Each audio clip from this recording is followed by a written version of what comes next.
Radio Sucesos 101.7 FM presenta su noticiero Sucesos con Milton Pérez y Verónica Larrea. Un periodismo libre para una democracia plena. Los hechos y las opiniones de los sucesos que marcan nuestro tiempo.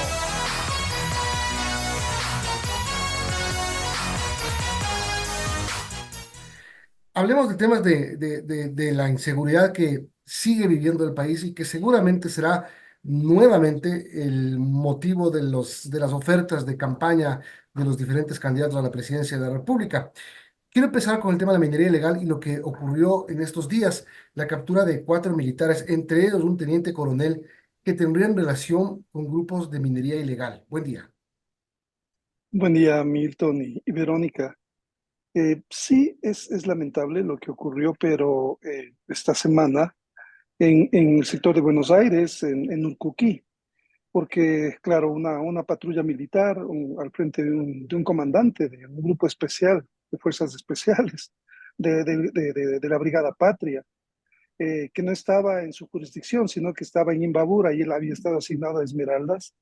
Sin embargo, él estaba al frente de un convoy que llevaba 60, más o menos 600 sacos de material mineralizado con oro que sale de las minas de Buenos Aires, que es ilegal, por cierto, porque esas concesiones están tomadas por mineros ilegales y son controladas por los lobos.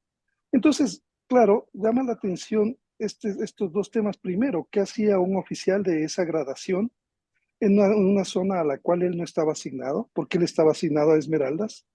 ¿Por qué no hubo o sea, a nivel interno me preocupa que no existan estos controles que deben existir en medio de un ambiente en el cual es fácil que se contaminen los militares y los policías, porque están cerca del control de actividades que generan muchísimo dinero y muchísima corrupción. Ya vemos todas las semanas, Milton, que se capturan en las bandas policías y militares. Es decir, es una alerta grave porque ya vemos que de alguna forma, si es que no se toman medidas internas para hacer investigaciones a través de unidades de asuntos internos que se habían anunciado hace muchos años ya la creación, desde el gobierno de Lenín Moreno empezamos con eso, y sin embargo nunca se concretó la creación de asuntos internos para poder investigar la posible corrupción que ocurra dentro de Fuerzas Armadas. Esto no ha pasado, esto sigue ahí pendiente y mucho más en unas circunstancias en las cuales el crimen organizado sabe exactamente a quién apunta, cómo va cooptando, cómo va reclutando militares que están en zonas calientes y que necesitan ser parte de este eslabón. Ahora, es muy difícil decir que nunca van a premiar los corruptos, los delincuentes en las instituciones de la fuerza pública, pero sí creo que es necesario que se refuerce el control interno, tanto en policía como en Fuerzas Armadas, porque tú bien nos describes, es común ver ya no solamente efectivos de fuerza pública en servicio pasivo, sino en servicio activo que están involucrados con redes criminales. ¿Qué hacer para que se minimice por lo menos esta penetración? Bueno, generar procesos, Milton, procesos de control interno. Me parece que en este caso no hay un proceso que te ayude a entender cómo funcionan las lógicas para también tener claras cómo son las redes, las zonas sensibles. Buenos Aires es una zona sensible donde pasan, Milton, todas las semanas camiones llenos de material mineralizado. Salen de esas minas y recorren los camiones como 1.000 kilómetros hasta llegar a Ponce Enríquez o a Portobelo, donde se encuentran las plantas de beneficio que procesan el material mineralizado y lo convierten en barras de oro. Estas rutas, ¿cómo es posible que camiones, estos 3 camiones que fueron detenidos, son la excepción que confirma la regla, Milton? Eso es lo preocupante, porque esto ocurre todas las semanas según información que los periodistas vamos recabando, que otros colegas han ido manifestando y solamente se manifiestan cuando hay una denuncia. En este caso fue una denuncia anónima de una persona que alertó a la policía sobre este convoy que llegaba encabezado por un coronel que servía como para ir allanando, de lo que se sabe, el camino para que ellos puedan pasar los controles. Entonces, este parece que es el esquema. Hay una autoridad que pasa por los controles en unos casos para que les dejen pasar, y luego estos convoys siguen su camino 1000 kilómetros. Milton, ¿cuántos controles pasan? ¿Qué tipo de controles, qué tipo de sistemas se están haciendo para evitar que todo este material de minería ilegal llegue hasta el sur? Esto se conoce desde el año 2018, Milton, 2018-2019, cuando hubo esta gran intervención en Buenos Aires. Lo que Claro. pasó es que las bandas empezaron a sacar el material, los militares salieron de Buenos Aires y ellos y las bandas siguieron entrando y los mineros ilegales también. Entonces, no hay procesos, no hay procesos internos de verificación, no hay información que nos permita identificar cómo funcionan las redes, quiénes más están involucrados, falta inteligencia sobre este tema. Es decir, son un sinnúmero de elementos que tienen que fortalecerse y que el ejército y Fuerzas Armadas deberían decirnos qué van a hacer. Arturo, buenos días. Es grave esto que ha ocurrido, que esté además implicado un teniente coronel del ejército, pero además también es grave que el auto en el que fueron capturados era un auto que pertenecía y con matrícula del CIES, del Centro de Inteligencia Estratégica. Eso, ¿qué nos dice de lo que está pasando en cuanto a la infiltración de personas ligadas al narcotráfico en las fuerzas especiales? Sí, Verónica, ese vehículo es parte de, creo yo, de una compra que se hizo con fondos especiales del CIES para Fuerzas Armadas. Hacen procesos de compra para agilitar, ¿no es cierto? Y para poder acceder en medio de todo el estado de conflicto interno, hicieron una compra creo que el año anterior, y esta camioneta es parte de eso. Entonces, la matrícula del vehículo está a nombre del CIES todavía, no a nombre de Fuerzas Armadas, y así pasa con muchos otros vehículos que fueron parte de un paquete que compraron con fondos especiales del CIES, y por eso se entiende. Entonces, aquí lo que está de por medio es el mal uso de recursos públicos, de recursos del Estado para intereses de organizaciones criminales, porque no olvidemos que el personal militar tenía armas, tenía equipo de dotación militar, tenía una camioneta.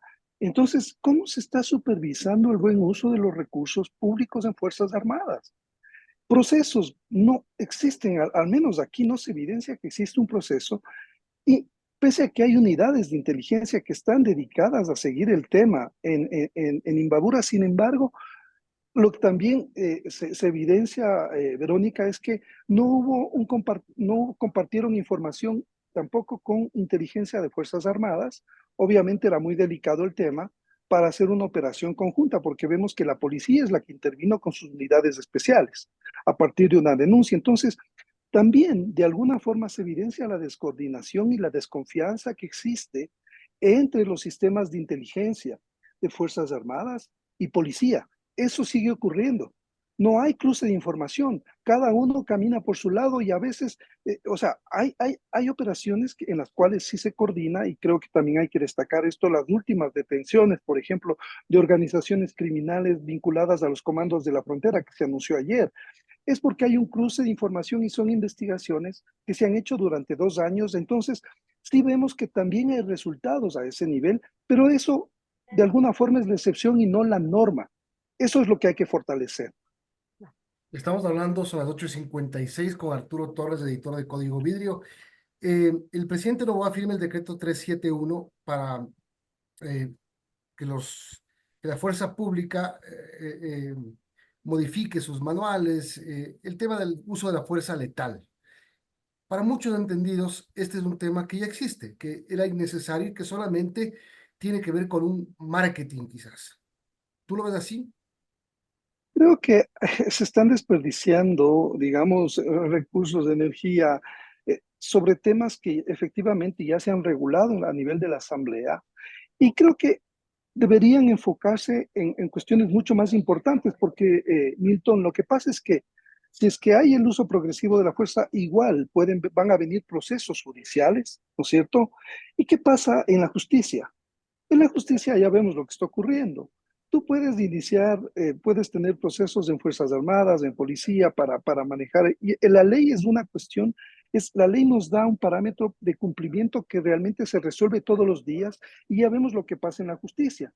Los jueces en general o en buena parte fallan a favor de quienes tienen circunstancialmente cierto poder. Hemos visto en los casos purga, todos estos casos que se han desenvuelto en los últimos años, donde hay una corrupción también sistémica en el Poder Judicial. Y por eso hay un concurso de jueces, ¿no es cierto? Mientras eso no ocurra, Milton, la justicia es una rueda suelta en la cual se van a seguir fallando a favor de intereses particulares o de intereses de estas bandas criminales que tienen un poder económico descomunal y por lo tanto no veo que el gobierno esté articulando una coordinación mucho más eficaz con la justicia para que estos casos grandes, importantes, por ejemplo, si es que hay un proceso contra un uniformado o varios que se enfrentan a una banda y hay fallecidos y hay heridos, se va a iniciar un proceso judicial. En esos casos, ¿quién va a coordinar para que efectivamente se vele por un debido proceso, pero también se entienda las circunstancias que ocurren en medio de un conflicto interno armado? O sea, son temas delicados que tiene que el gobierno coordinar mejor con la justicia y no veo ahí una coordinación como para poder ajustar procedimientos. Ese es un tema importante que yo justamente hace 3 días le preguntaba al presidente de la Corte Nacional de Justicia, José Swin, y él, desde que fue elegido presidente, no ha tenido una sola reunión de coordinación. Recuerda tú que hace algunos meses, muchos meses atrás, empezaron a articular Ministerio del Interior, Fiscalía General, Corte Nacional, Consejo de la Judicatura. Nunca más se supo de una articulación. No se supo qué resultados dio la que hacía, pero tampoco se volvieron a juntar. Sí, sí, es un vacío muy grande. Ya han pasado, ya va a ser un año desde que el presidente llegó al poder y sin embargo no se entiende que esta lucha contra el crimen organizado, contra estas mafias coordinadas, requiere de la participación de todos los poderes del Estado.